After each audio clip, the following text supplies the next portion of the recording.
Rob sat by the window, absent-mindedly staring at one point. Today marks a year since his beloved wife Lynn passed away, and he still couldn't believe it. A sudden heart failure ended the life of the young woman and became a real tragedy for Rob. Memories didn't give him peace, and every time took him back to the happy times when they were together. Rob met Lynn right after his graduation from medical school. This chance encounter in the park turned the young man's measured life upside down. Lynn came from a village to conquer the city, dreaming of becoming a fashion designer. For now, she worked as a seamstress and rented a tiny apartment on the outskirts. Rob's heart melted from the kindness, tenderness, and genuine sincerity of the provincial beauty. They only talked for a week, but Rob, falling in love like a boy, realized that Lynn had completely captured his thoughts. After several meetings, he proposed to her. The couple lived soul to soul for 8 years. The only thing that upset the young family very much was the absence of children. The cause of infertility remained unknown until the end. Just after the wedding glasses rang, the newlyweds were already dreaming of 2, or better yet 3 children. But it didn't happen. Examinations and treatment in clinics did not give results. Despite everything, Lynn and Rob did not lose hope. They also dreamed of their own house by the lake, spacious and cozy. All hopes and dreams collapsed when Lynn's heart stopped. And Rob was not at home then. He was not even in the city. The young doctor had been on an internship abroad for almost a year. Video calls with his wife didn't stop for a day, but the distance between them played a cruel joke. It became even more painful to think that Lynn never complained about her health. And as they say, nothing foreshadowed trouble. With the death of his wife, Rob was left only with warm memories and, of course, photos where they were both alive and looking at each other with loving eyes. The man returned to the photos on his phone every day and couldn't get enough of them. Every shot seemed infinitely familiar and priceless to him. Rob had long wanted to create a large album of their family photos with Lynn, as in the old good times. Finally today he decided to start this. First he needed to select the best photos for the album. Rob turned on the old laptop that Lynn liked to spend time with and began to upload photos from his phone to the screen. Suddenly, in the corner of the screen, he accidentally noticed a folder called Favorite Moments, created by his wife. He opened it and was stunned. He had not seen these shots before. Rob seemed to relive the touching moments in which he and Lynn were captured. "Thank you, dear, for everything," he whispered. Suddenly the man came across a strange shot where his wife was sitting on the bed, holding a large children's toy car in her hands. "Oh, that's unexpected. We don't have children's toys, although we really dream of having a child in our family. Well, maybe she went to a friend's birthday who has a child and bought a toy for the occasion," Rob guessed. Looking closely at the image in the photo, he noticed a sheet of paper lying on the edge of the bed. He zoomed in and saw that it was not just a sheet, but a photo of a little boy. Strange. Why did she need this? Rob wondered. The next shots made him shudder, and a lump rolled to his throat from suddenly overflowing tears. In one of the photos, Lynn was not alone, but with a young man, and in another photo they hugged, standing together with the same child as in the previous photo. Did Lynn have a second family, and did she hide it from me? I can't believe it, Rob exclaimed in frustration. He closed the laptop in despair, unable to look further. He couldn't sleep at night. A feeling of bitterness and incomprehension had robbed Rob of his peace. It was only in the morning that he was able to forget. He dreamt of Lynn. At first she was in his arms, but then she turned into a bird and flew away. Rob woke up with a broken heart and a headache, unable to think of anything else but yesterday's photographs. Rob and Lynn had always had a golden rule, never to pry into each other's personal belongings. Even after Lynn's death, Rob didn't allow himself to break the established tradition. Lynn's things remained in their usual places. However, curiosity and emotional turmoil didn't allow Rob to calm down. In the end, he couldn't resist and opened the drawer of the writing desk where Lynn kept her personal documents. It was hard for him to look at things that her delicate hands had once touched. He didn't even realize how he would live without his beloved. This pain was sharper than a razor and unlikely to ever dull. Unexpectedly, among the other documents, a child adoption form caught his eye. "Oh my God, what is this?" Rob exclaimed. Lynn never mentioned adoption. They still had hope of having their own child, and everything would have worked out if... A wave of despair washed over Rob. This was always the case when he remembered their shared dreams and plans that were never meant to come true.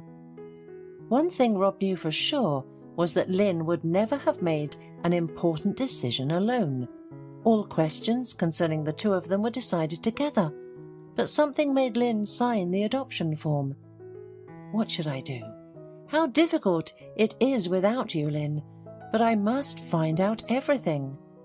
Rob's heart told him that his wife was going to tell him something important, but she didn't have time. Adoption, where could it be?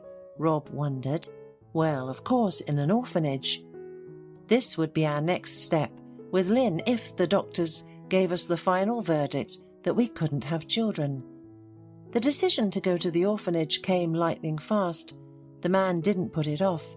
Time flew by unnoticed during the journey, and now Rob was standing at the doorstep of an old and shabby orphanage building. "Who are you here to see? Do you have an appointment?" the guard asked harshly, looking down. "I am here to see the director.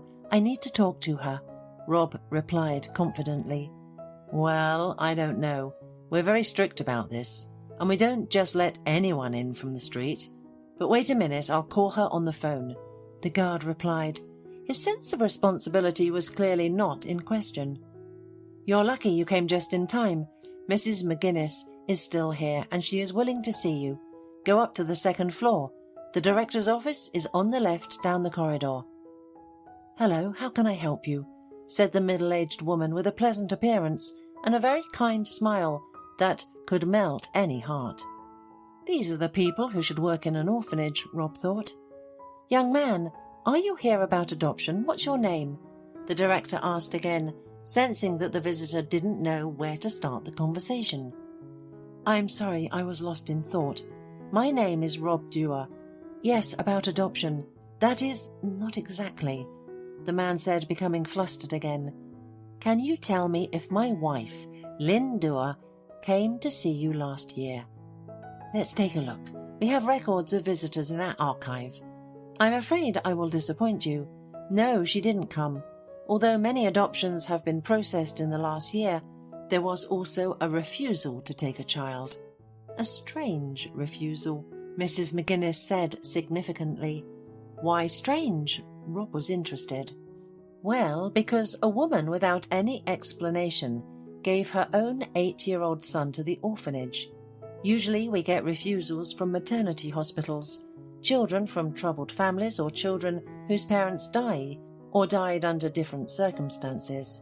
And here, a living, apparently healthy woman just came and gave her child away.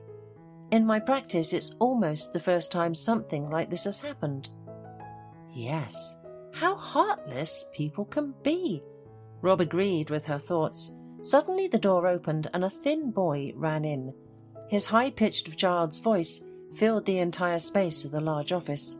"Mrs. McGuinness, can I not go outdoors today?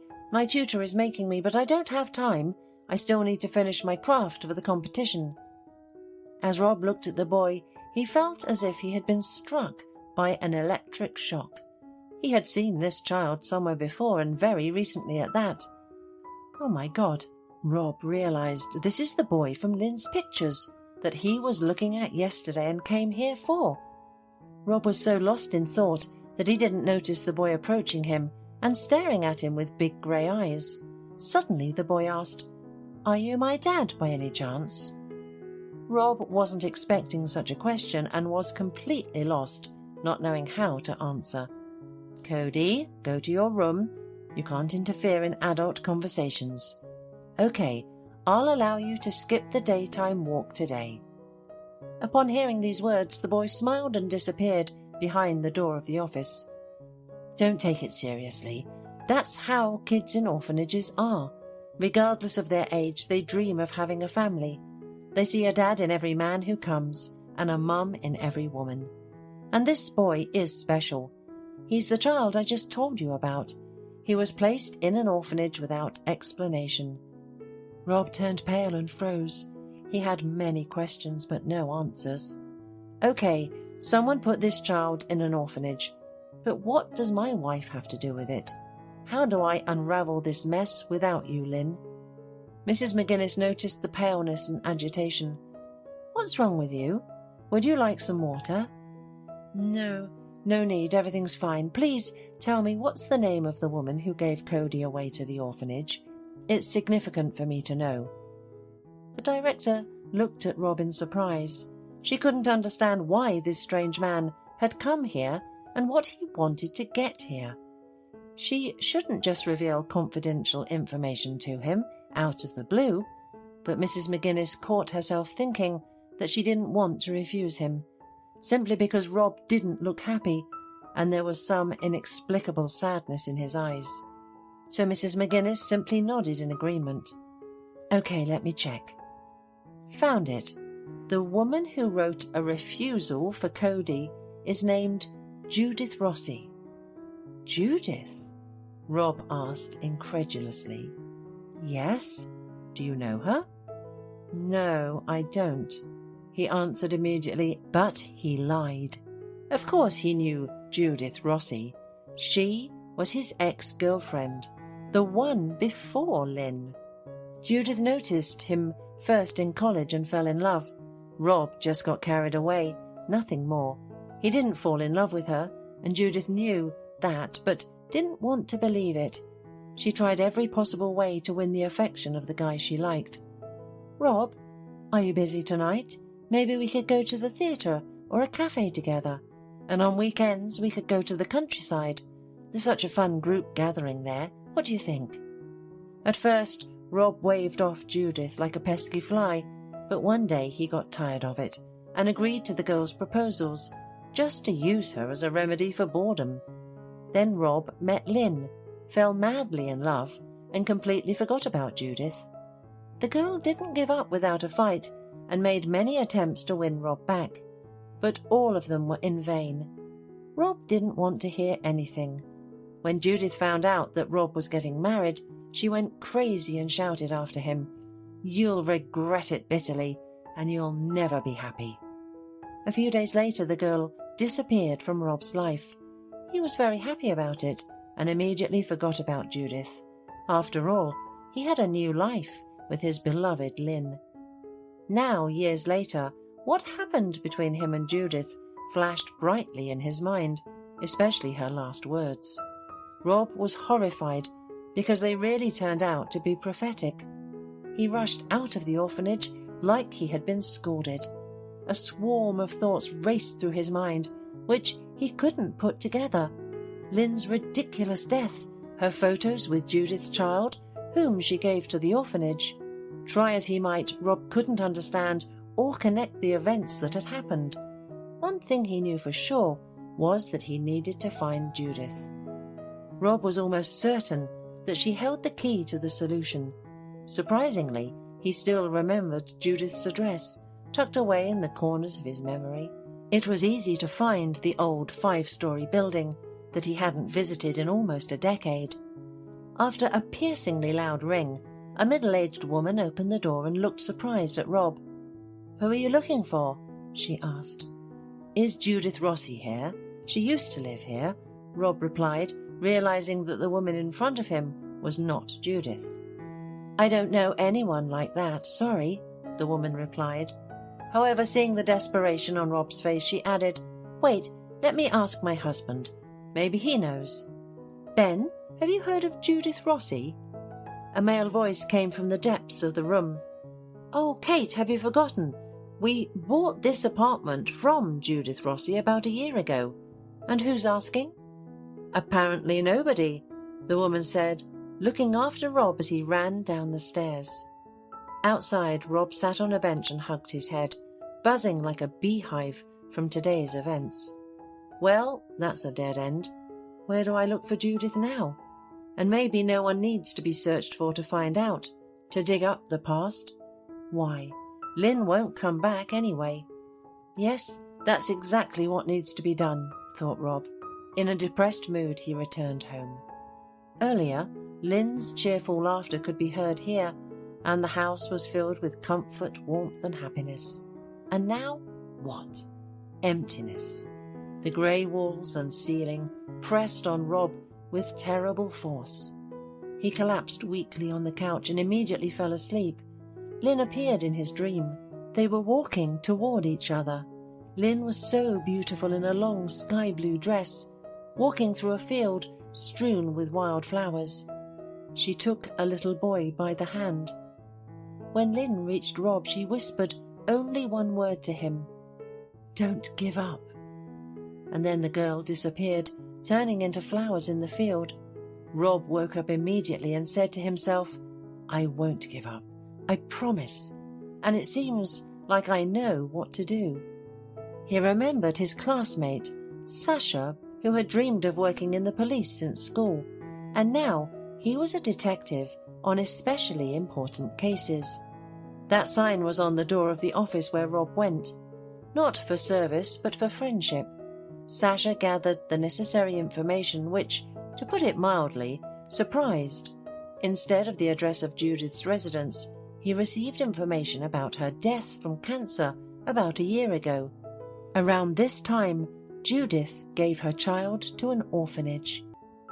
Rob also learned that Judith had an older brother named Peter, who was convicted of a series of thefts, served his sentence and lived in a settlement outside the city, and he was probably the only person who could tell what happened.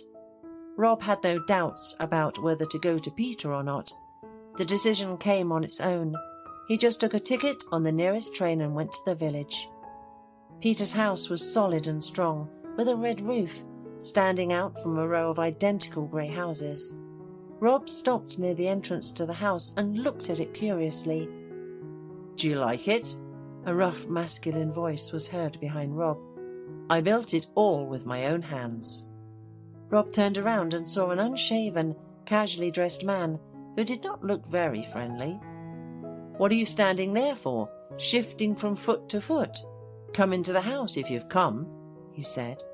Yes, actually, Rob stuttered hesitantly, embarrassed by such a greeting, but followed the owner into the house. Who are you? Peter asked as soon as Rob crossed the threshold of the house.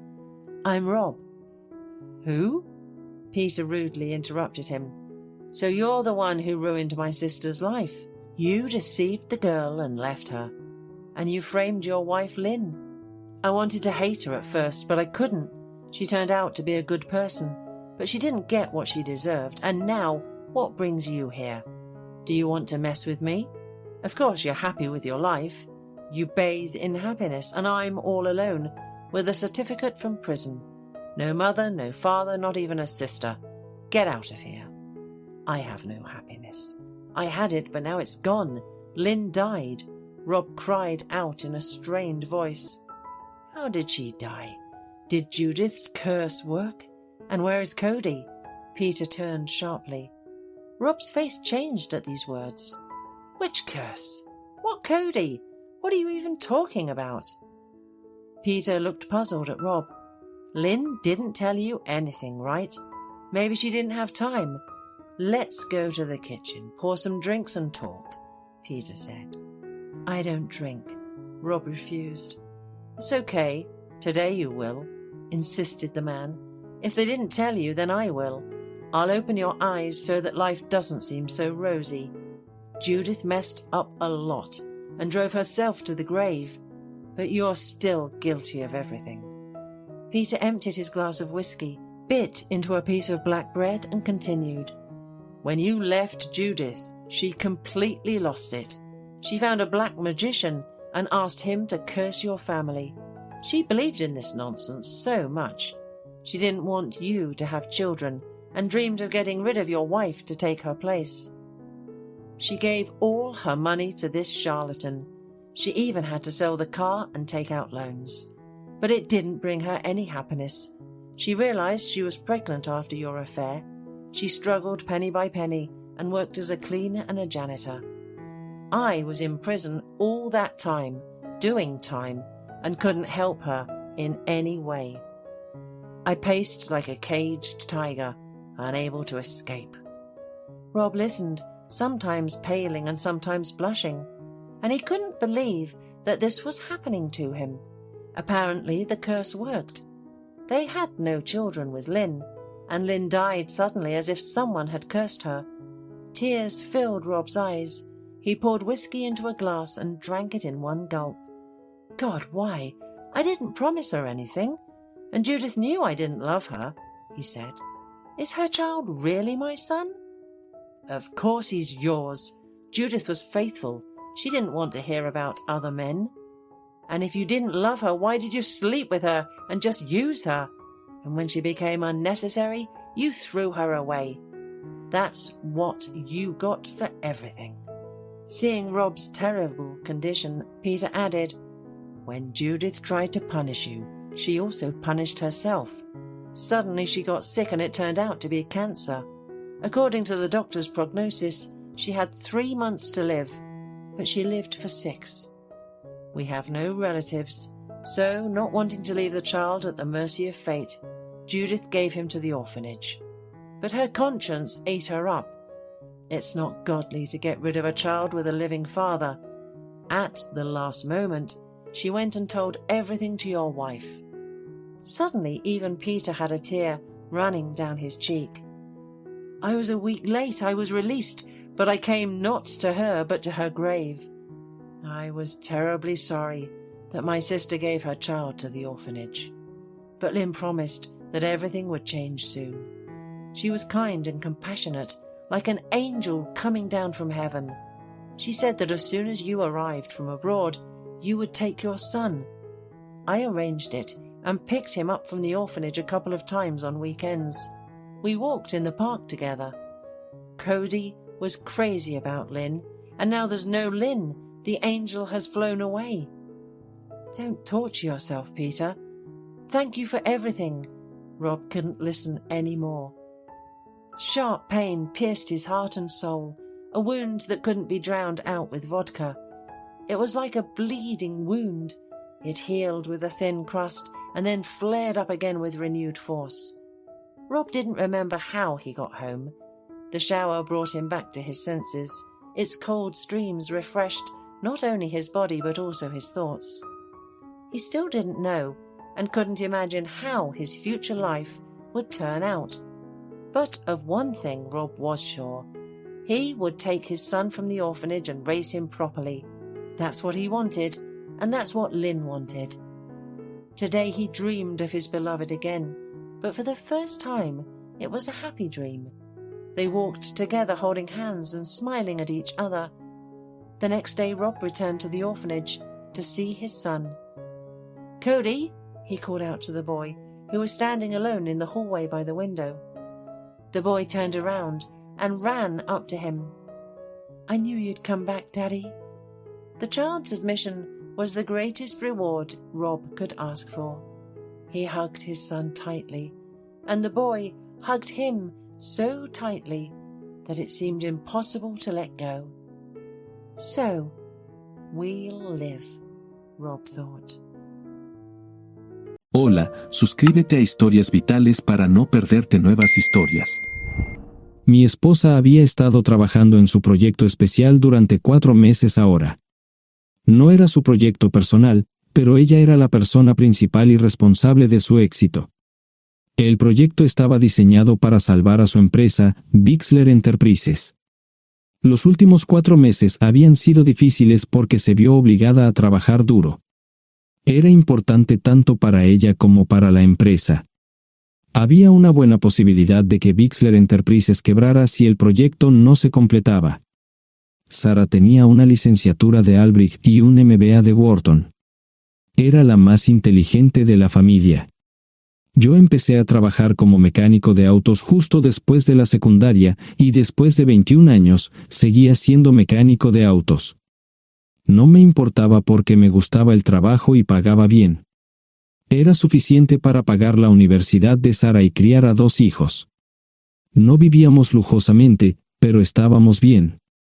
Los niños ya se habían mudado, y las cosas iban bastante bien con nuestros ingresos. Sara quedó embarazada 3 meses después de casarnos a la edad de 18 años. Durante los primeros años de nuestro matrimonio, vivimos con mis padres. Ellos tenían una gran casa vacía ya que 4 de mis hermanos se habían mudado. Eso significaba que teníamos una niñera mientras Sara completaba sus primeros años de universidad. Debido a 2 embarazos, la carrera de 4 años le llevó 6 años completarla. Fue difícil, pero lo logró. Siempre tuve trabajo y nunca me faltó trabajo extra si lo necesitaba. Después de que Sara se graduó de Wharton, alquilamos nuestro propio lugar. Tuvo ofertas de trabajo de varias empresas grandes, pero todas requerían que nos mudáramos. A mí no me importaba, pero Sara quería quedarse cerca de casa. Por eso decidió trabajar en Bixler Enterprises. Pagaba bien, pero lo más importante, le daba responsabilidad y la oportunidad de avanzar. Sara era una empleada trabajadora y dedicada. La presentación es el jueves en el Hotel Thyssen en Filadelfia. Tomé unos días libres en el trabajo para ayudarla según fuera necesario. Al final, todo lo que logré fue hacerle algo de comer cuando llegaba a casa. No sabía nada sobre su trabajo, ni tampoco quería saber. Los negocios corporativos de alto nivel me aburrían. Empresarios de Europa, Asia y América del Sur venían aquí, la empresa pagaba sus boletos de avión y proporcionaba habitaciones en el Hotel Thyssen mientras estaban aquí. Era caro como el infierno, y por algunas cosas que Sara había dicho, la empresa estaba sobreestimando sus finanzas. Su presentación era importante para ella, para la empresa y para más de 200 empleados. Hasta el martes por la noche, todo iba bien. Sara llegó a casa con un traje nuevo, un traje gris con una blusa blanca. Desplegó todo lo que necesitaba en la cama de la habitación de invitados. Cuando se trataba de la limpieza de la casa, ella era normal, pero cuando se trataba del trabajo, era meticulosa. No entendía por qué necesitaba sacar su ropa interior de lujo, pero no dije nada. Además de su traje para la presentación, tenía varios vestidos de cóctel lindos para eventos sociales antes y después del evento. Siempre había evitado tales eventos, pero me sentía obligado a ir con ella si ella quería que lo hiciera. Me agradeció la oferta, pero dijo que no era necesario. Todos los materiales y equipos que necesitaba estaban guardados ordenadamente en el maletero de su Volvo. Antes de salir del trabajo, ella misma conducía el coche para asegurarse de que todo estuviera en perfectas condiciones. Tenía todo el día miércoles para prepararse y toda la noche del miércoles para socializar con sus invitados. Sara era tan buena en lo que hacía que sentía que habría sido mejor si simplemente me hubiera mantenido alejado de ella. Finalmente, había terminado. Lo había revisado y vuelto a revisar todo. Todo lo que necesitaba ahora era una ducha caliente y una buena noche de sueño. Supongo que mi error fue que empecé a revisar sus cosas después de que Sara comenzara a ducharse. Pensé que estaba ayudando, pero resultó ser lo contrario. Estaba moviendo cosas en la cama cuando un pequeño sobre blanco cayó del bolsillo lateral de su bolso de maquillaje. Una carta de una farmacia, pero no del tipo que solemos usar. Dentro había 10 pastillas. No tenía idea de qué era, Pren, y las instrucciones eran confusas. Si es necesario, tomar una pastilla y luego una segunda pastilla 12 horas después. Pensé que podría ser algo que ella había conseguido para la ansiedad o los nervios, pero las instrucciones no tenían sentido. La receta estaba escrita a su nombre el lunes. Volví a poner el sobre en su lugar mientras ella terminaba de ducharse. Decidí que quería saber más sobre Pren antes de contarle sobre ello. Por supuesto, si lo mencionaba, significaría que estaba revisando sus cosas. Odio los dilemas. Mientras Sara se preparaba para dormir, fui a nuestro ordenador doméstico y busqué. 10 minutos después, me uní a mi esposa bajo las sábanas. Pasé toda la noche despierto, preguntándome por qué mi esposa había recogido una receta para la píldora del día después, especialmente después de que me hicieran una vasectomía hace 10 años. A la mañana siguiente, me levanté temprano, pero no estaba descansado. Di un largo paseo, esperando que despejara mi mente. Me dirigí hacia casa con reticencia, temiendo lo que podría hacer o decir cuando llegara allí. Mi hijo Joe se unió a la Marina después de la escuela secundaria y estaba en su primer año en San Diego. Nuestra hija Gloria se casó con su amor de la infancia el año pasado y acababa de mudarse a Dallas. Eso dejaba solo a Sara y a mí. Echaba de menos a los niños, pero esperaba envejecer con mi esposa. Ella era la única mujer que me había interesado, y ahora todo estaba. Si Sara estaba teniendo una aventura, lo ocultaba bien. Por supuesto, nunca la vigilé. Nunca miré sus correos electrónicos o llamadas telefónicas. No tenía razones para hacerlo. No tenía forma de saber qué estaba haciendo en el trabajo o después del trabajo. Confiaba en ella completamente. Ion, ¿dónde demonios has estado? ¿Quieres huevos o algo? No, solo café. No me sentía con muchas ganas de hablar. ¿Qué pasa, cariño? Solo son 3 días. Puedes venir si quieres, pero te aburrirás como una ostra. No, realmente no quiero ir, pero odio dejarte sola. Me preocupo cuando no estás aquí. Es muy dulce, querido, pero estará bien. No voy a salir del hotel en todo este tiempo. Pasaré la mayor parte del día asegurándome de que la sala de conferencias esté lista, y esta noche tendré una agradable charla con nuestros posibles clientes. Mañana, probablemente ni siquiera tendré la oportunidad de ir al baño. Llegaré a casa lo más temprano posible el viernes. Te prometo un gran fin de semana si sabes a lo que me refiero.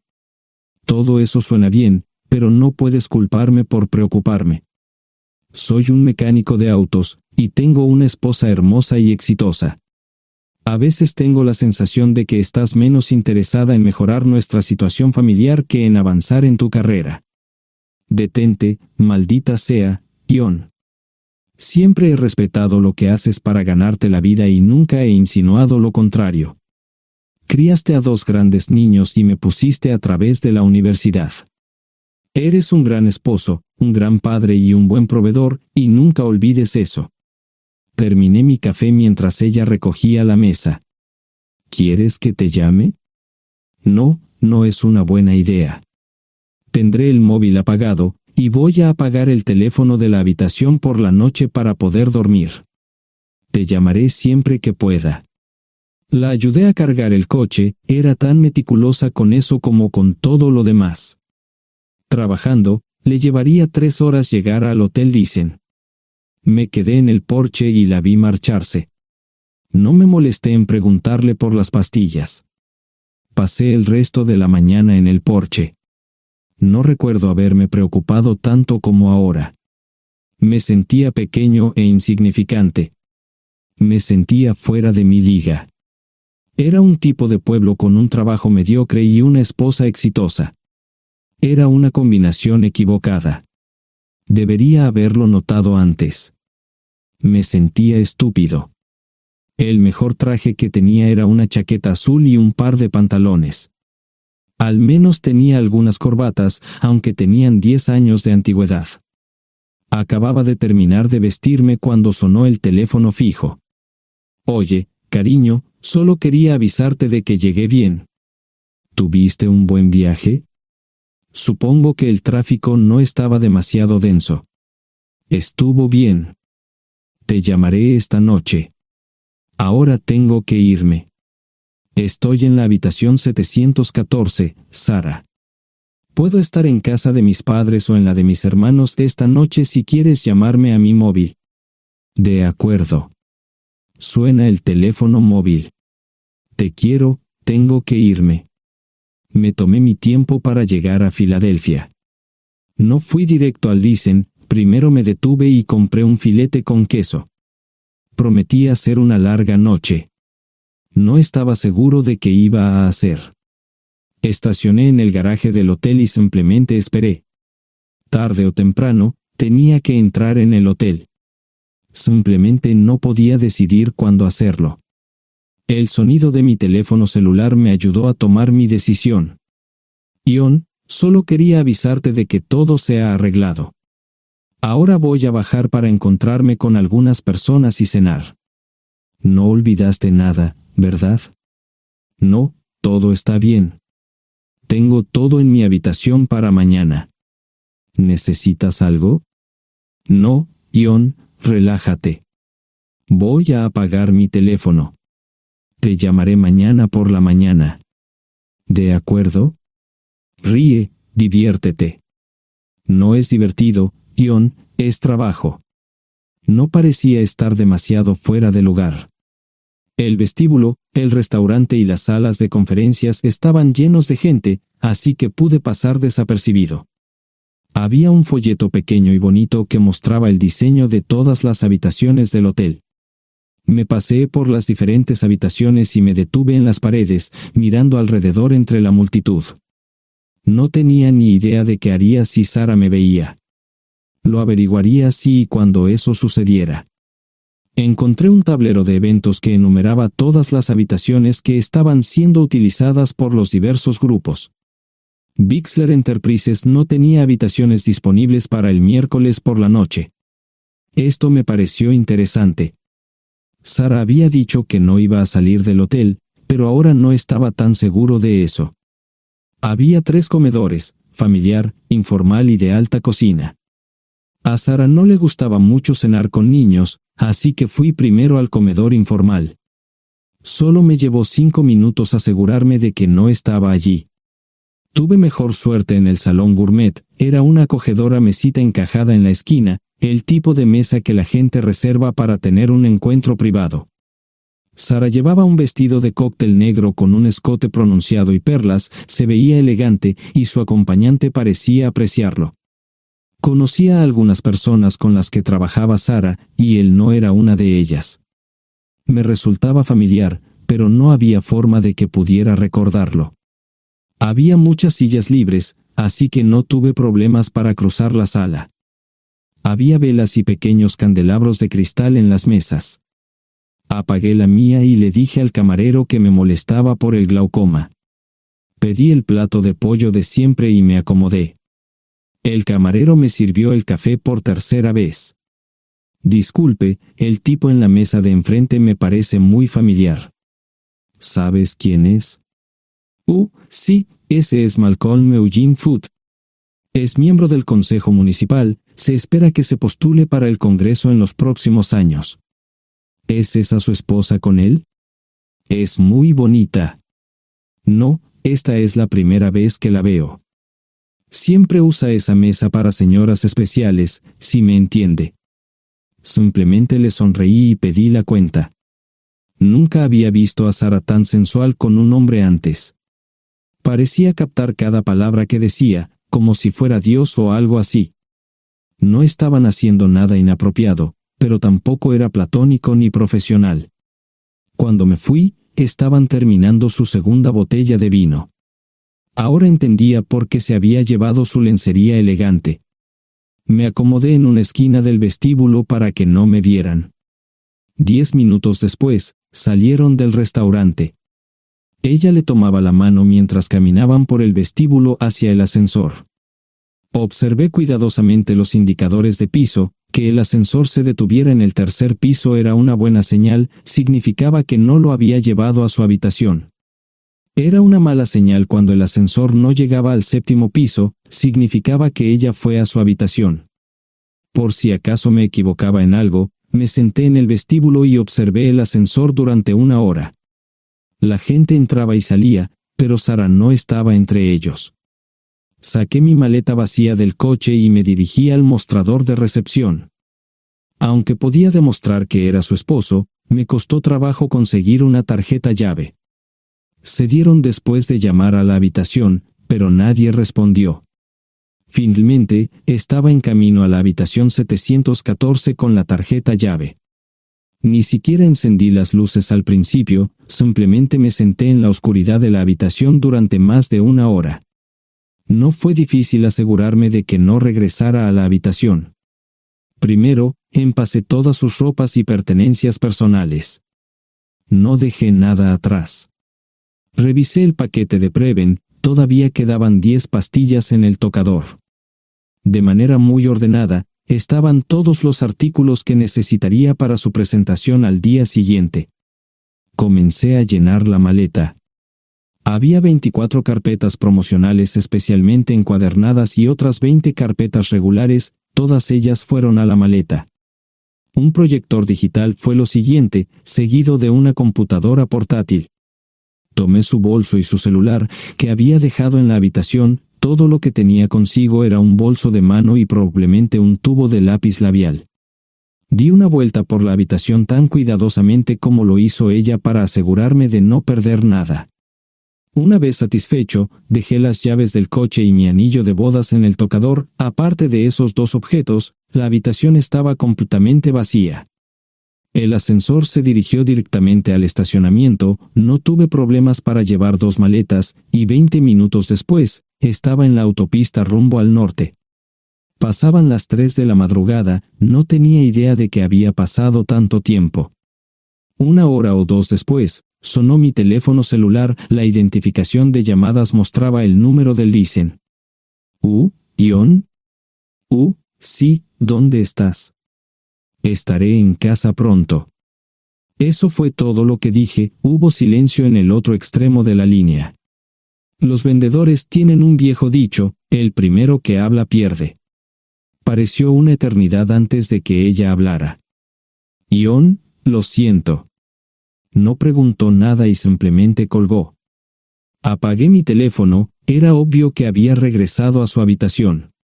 Más tarde ese día, tenía que dar una presentación que salvaría a su empresa y le daría un ascenso. Metí las maletas en el desván del garaje. Sara nunca iba allí y nunca pensó en buscar algo allí. Por supuesto, en este punto, estoy bastante seguro de que no importaba. Primero, recogí todas mis ropas y pertenencias personales. La mayoría de los hombres tienen sus propias herramientas, generalmente es un requisito para el trabajo. Pasé por la tienda, cargué las mías en el Subaru y recogí mi último cheque de pago. Para entonces, los bancos ya estaban abiertos, no tuve que hacer ninguna manipulación financiera complicada. Simplemente retiré todo el dinero de mis cuentas.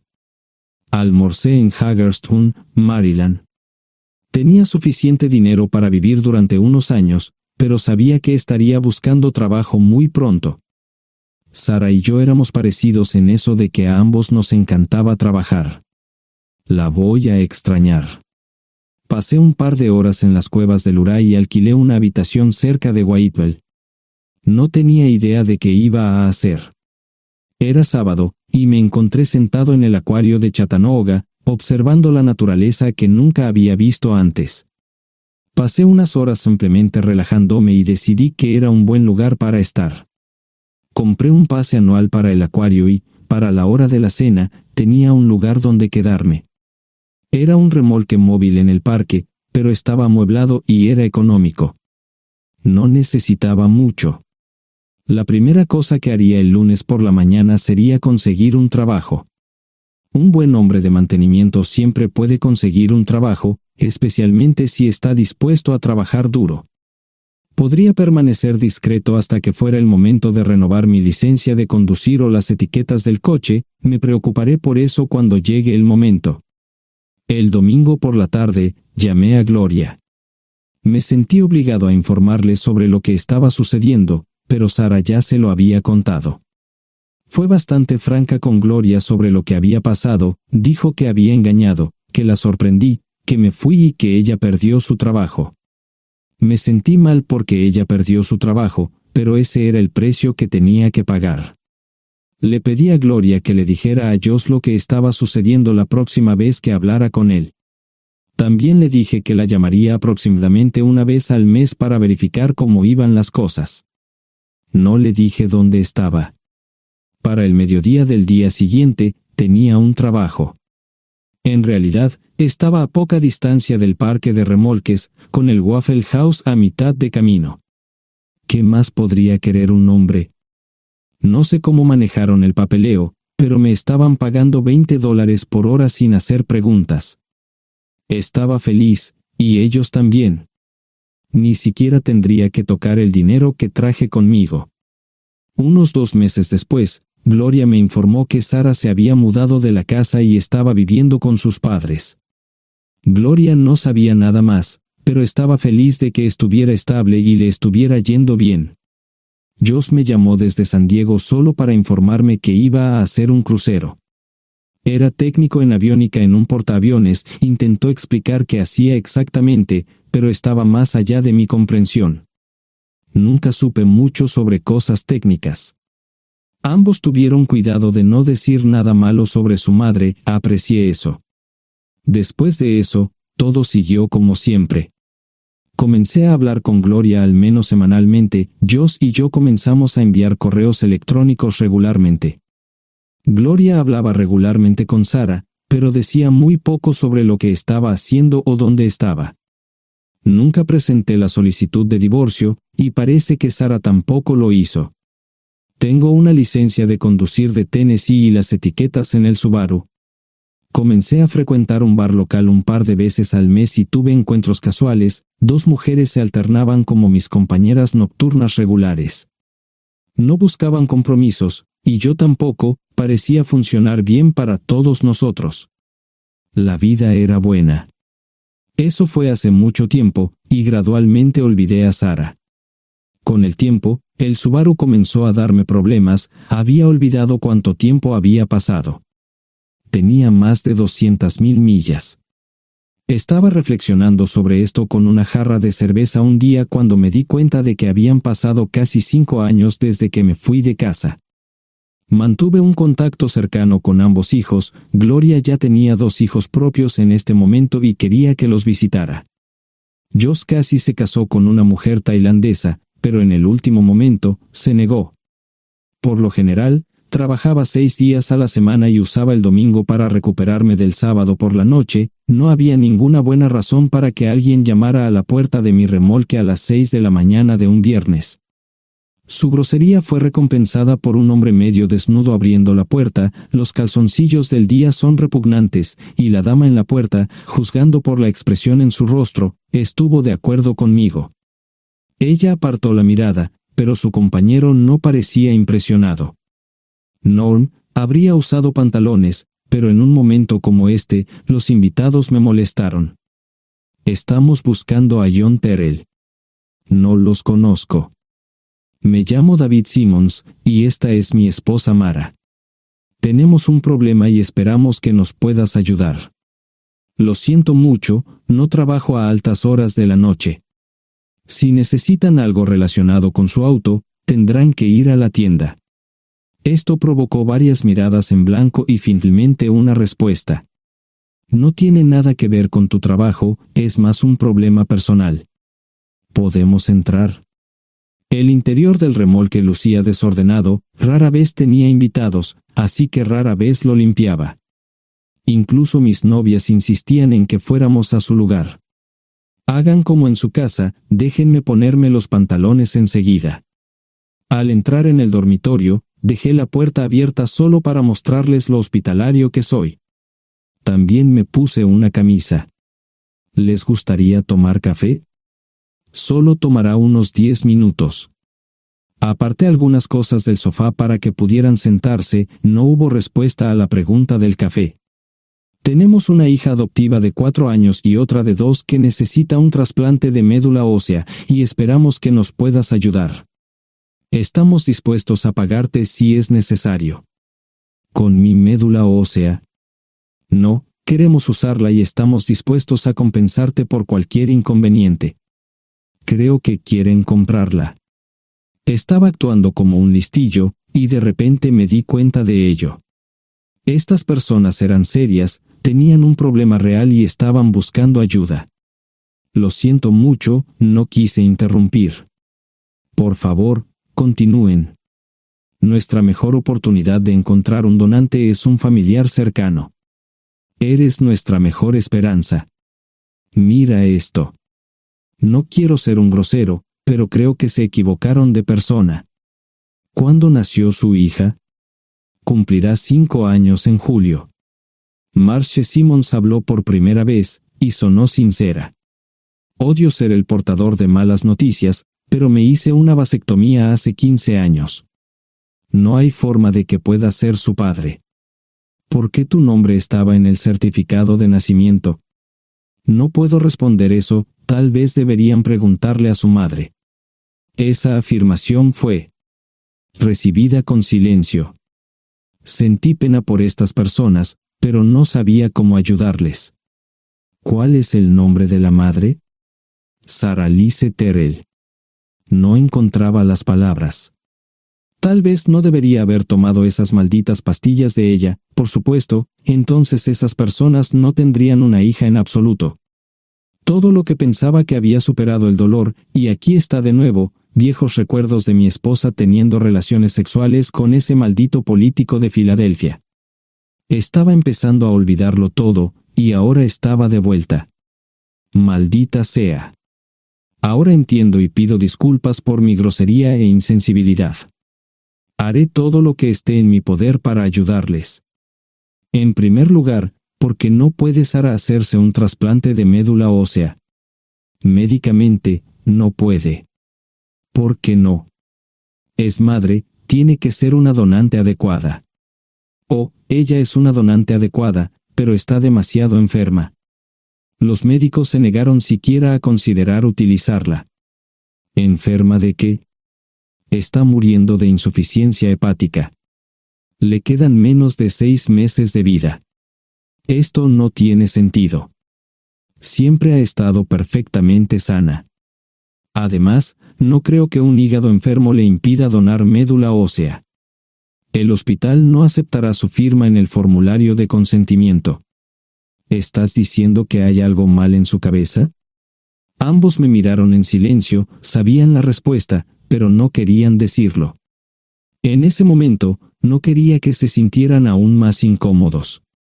Hace 10 minutos, no me importaban, pero ahora sentía que tenía que protegerlos y ayudarlos.